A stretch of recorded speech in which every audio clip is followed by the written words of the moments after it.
미라클 모닝 애청자 여러분 안녕하십니까? 우리는 지금 재혼에 대해서 생각해 보고 있습니다. 재혼을 할 때 어떻게 해야 할까요? 성경은 재혼에 대해서 무엇이라고 말씀하실까요? 이 문제에 관해서 우리는 그리스도인의 열린 마음으로 이것을 이해할 필요가 있습니다. 어떤 사람의 경우에 있어서 재혼은 적극적으로 권장할 필요가 있다는 것입니다. 그것을 성경이 가르쳐 주고 계십니다. 디모데전서 5장 14절에 보니까 그러므로 나는 젊은 여자들이 결혼해서 아이들을 낳고 가정을 꾸리며 비방할 기회를 대적에게 전혀 주지 않기를 원하노라. 젊은 미망인의 경우에 혼자 살다 보면 여러 가지 악한 소문과 그리고 잘못된 소문이 그분을 중심으로 형성될 가능성이 있습니다. 그러면 사탄에게 커다란 회방거리를 주게 되는 거죠. 그가 그리스도인 경우에 그것을 통해서 주님의 이름과 교회를 위해 굉장히 유익하지 못한 일이 생길 수 있다는 충분한 가능성이 있습니다. 다음 구절의 맥락을 보면 좀 더 그 상황을 잘 이해할 수가 있습니다. 그러나 젊은 과부는 거절하라. 이는 그들이 그리스도를 대적하여 방탕에 빠지기 시작할 때에 결혼할 것이기 때문이니 라고 했습니다. 초대교회 시대에 교회가 전적으로 도와야 할 대상으로서 젊은 과부를 등록시키고 돕는 일은 삼가라는 것입니다. 왜 그리스도를 대적하여 라는 이야기가 나올까요? 초대교회에서는 과부의 경우에 나는 주님의 일을 하기 위해서 전적으로 내 생애를 바치겠습니다. 내가 책임져야 할 대상이 없으므로 하나님의 일에 전적으로 헌신하겠습니다. 라고 하면 그 미망인을 사역자처럼 일하게 했었습니다. 약속하고 헌신하고 사역자로서 출발하는 것이죠. 사실 홀로 되신 분들이 주님의 일에 헌신하면 누구보다도 하나님의 일을 잘 감당할 수가 있다고 생각합니다. 그분들은 시간이 있고 다른 책임이 없기 때문에 다른 어떤 사람보다도 하나님의 사역에 온전히 헌신할 수 있는 가능성을 더 많이 갖고 있습니다. 초대교회는 그런 분들을 활용했던 것이 분명합니다. 그래서 그들은 사역자로 등록시키고 교회는 그들의 생활을 대신 책임지는 습관이 있었다는 것을 여기서 볼 수가 있겠죠? 그러나 늙은 과부의 경우는 그것이 잘 되지만 젊은 과부의 경우에는 잘 되지 않는다는 것이 성경의 지적입니다. 뭐라고 말씀했습니까? 또한 그들은 게으르게 지내는 것을 배워 집에서 집으로 돌아다니며 게으를 뿐만 아니라 또한 수다쟁이와 참견하게 좋아하는 자가 되어 자기들이 말해서는 안 될 것들을 말한다라고 했습니다. 하나님의 일을 하기 위해서는 사역자가 되어가지고 골고루 이제 많은 집에 신방을 많이 했을 것입니다. 물론 모두 그런 것은 아니라고 생각이 듭니다. 그러나 또 신방을 다니던 여인들 가운데 참 이런저런 말을 옮기는 경우가 있었다는 거예요. 그래서 14절에서처럼 뭐라고 말씀했냐면은 그러므로 나는 젊은 여자들이 결혼해서 아이들을 낳고 가정을 꾸리며 비방할 기회를 대적에게 전혀 주지 않기를 원하노라. 이렇게 하면서 재혼이 적극적으로 권장되고 있음을 볼 수가 있습니다. 자, 그렇다면 이혼한 사람이 이제 재혼을 할 경우가 있을 것입니다.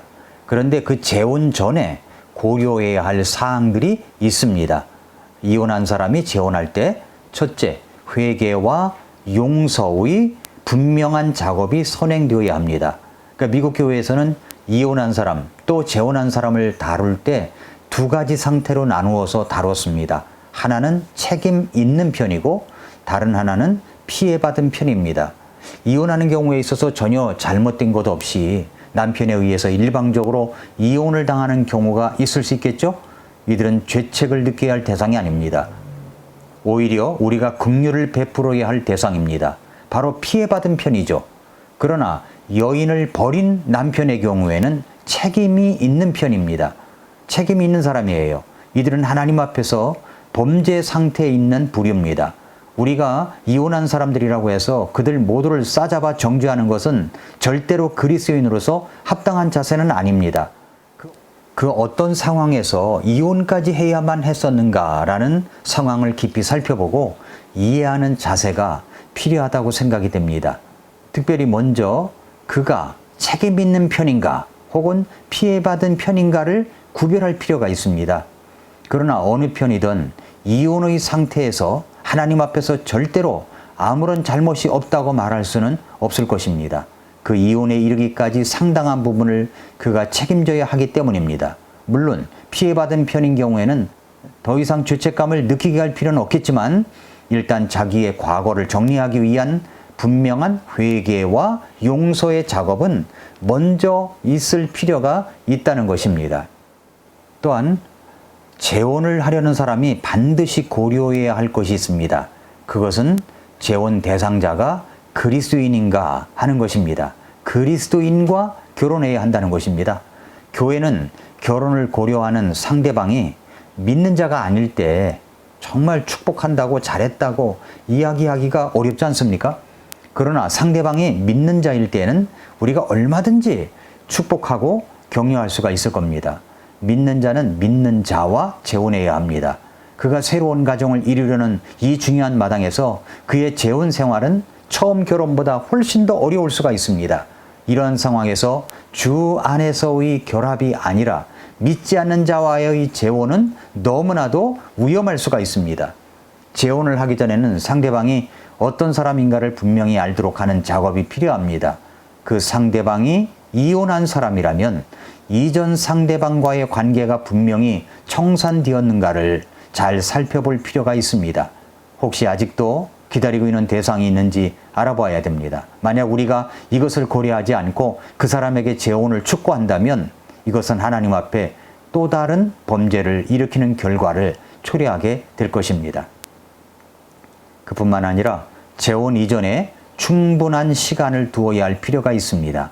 그가 자신의 삶을 심리적으로나 영적으로나 도덕적으로 정리하기 위해서는 어느 정도의 시간이 필요하지 않겠습니까? 그래서 그러한 충분한 시간을 가졌는가를 고려할 필요가 있습니다. 앤디 스탠리가 쓴 인생 대질문이라는 책에 보면은 그 교회에서는 주례를 받으러 온 사람들에게 아예 목회적 원리로 이혼한 사람이 재혼을 할 경우에는 최소한 2년 정도 지나야 하는 정책을 가지고 있다고 합니다. 그래서 2년이 지나지 않았다면 재혼을 시키지 않는다고 합니다. 상황에 따라 당사자에게 더 오래 기다릴 것을 권할 수도 있다고 합니다. 또한 재혼 기간 전에 벌써 동거하고 있는 사람에 대한 문제입니다. 재혼을 하지 않았는데 벌써 동거하고 있는 사람이 있을 수 있겠죠? 우리는 이러한 모습들을 너무 많이 보기 때문에 실제로 이 문제를 다루지 않을 수도 있고 간과하여 그냥 지나칠 수도 있습니다. 정식으로 결혼을 올리기 전에 동거하고 있었다면 어떻게 해야 합니까? 우리는 이 문제에 대해서 성경이 무엇을 결혼이라고 하는가, 함께 살기만 하면 결혼인가에 대해서 생각해 봐야 됩니다. 적어도 성경이 결혼이라고 인정하는 결혼은 동거하는 사실만 가지고는 안 됩니다. 성경은 사실 결혼을 동거의 차원으로만 보지 않습니다. 더 중요한 것은 이것은 언약이라는 것입니다. 언약에는 서약이라는 분명한 그런 작업이 있어야 됩니다. 하나님 앞에서 이 여인을 내 아내로 받아들입니다. 이 남자를 내 남편으로 받아들입니다라는 서약이 결혼을 성립시키는 것입니다. 그것은 두 사람이 함께 살고 함께 성생활을 하고 있다는 사실보다도 크리스천의 결혼을 성립시키는 가장 중요한 요소가 되는 것입니다. 그렇다면 하나님 앞에서 그 서약의 과정을 거치지 않았다면 함께 살고 있다는 사실만으로 결혼했다라고 말할 수는 없을 것입니다. 결혼하지 않은 거죠. 결혼하지 않은 상태에서 그들이 동거만 하고 있다면 현재 그들은 죄 가운데 있다는 것입니다. 우리는 먼저 그 문제에 대해서 그들이 하나님 앞에 용서를 구하도록 조심스럽게 그러나 분명하게 요청할 필요가 있습니다. 그것은 하나님과 개인 사이의 문제지만 우리는 그분들이 이 문제의 과정을 정당하게 통과할 수 있도록 그리스도인으로서 곁에서 권면할 필요가 있습니다. 용서받은 사람으로 주님 앞에 정말 축복받을 만한 새로운 출발을 한다는 사실은 이런 경우에 있는 사람들에게 보다 더 중요한 과제이기 때문입니다. 그래서 결혼이 결혼으로 성립하기 위해서는 항상 세 가지가 필요합니다. 첫째는 서약이고, 둘째는 증인이고, 성경은 증인이 없는 효력성을 인정하지 않습니다. 그 다음 셋째로는 함께 사는 일입니다.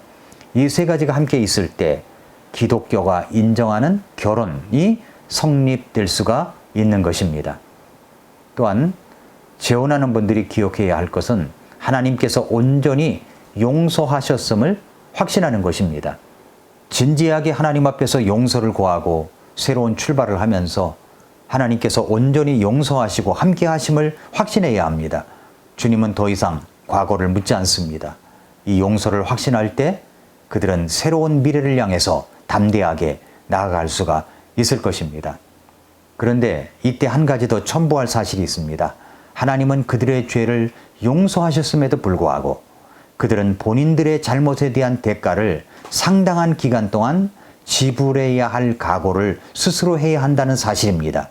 하나님은 분명히 용서하셨지만 이혼자라는 낙인은 평생 그들이 짊어지고 살게 될 것입니다. 그것은 어쩌면 자기의 잘못에 대한 당연한 대가로 받아들일 수 있는 각오와 결심이 있어야 되는데 이것이 굉장히 필요한 것입니다. 그러나 예수 그리스도의 은혜와 사랑 안에서 지속적인 생활을 한다면 하나님께서는 그 이후의 생활을 축복해 주신다는 사실을 잊지 마시기 바랍니다. 여기까지 이제 재혼하는 사람이 어떻게 재혼해야 되는가라는 사실을 말씀을 드렸습니다. 저는 결혼을 앞두고 찾아오는 신랑 신부들에게 이런 이야기를 꺼낼 때가 있습니다. 그것은 뭐냐면 만약에 결혼하다가 살다가 이혼할 경우에 재산의 3분의 1을 주례자에게 준다라고 서약할 수 있느냐. 웃으면서 넘겨지는 문제지만 정말 그렇게 서약서라도 쓰고 싶은 그런 시기가 바로 지금이 아닌가 그렇게 생각이 됩니다. 제가 주례를 했는데도 불구하고 이혼한 사람들도 있었습니다. 그 결혼을 했는데 아주 오래전에 결혼했던 부부가 있었는데 그만 이혼을 하고 말더라고요. 너무 안타깝고 너무 마음이 아팠습니다. 사랑하는 성도 여러분, 애청자 여러분, 주 안에서 남편을, 아내를 소중히 보고 믿음 가운데 늘 배려하며 믿음 가운데서 축복하며 아름다운 결혼 생활을 할 수 있기를 바랍니다. 이혼자라고 할지라도 재혼할 수 있습니다. 그리스도 안에서 말입니다. 정당한 절차를 밟아서 주님 안에서 주님의 축복을 받고 행복한 그런 생활들이 될 수 있기를 축복합니다. 오늘도 미라클 모닝입니다.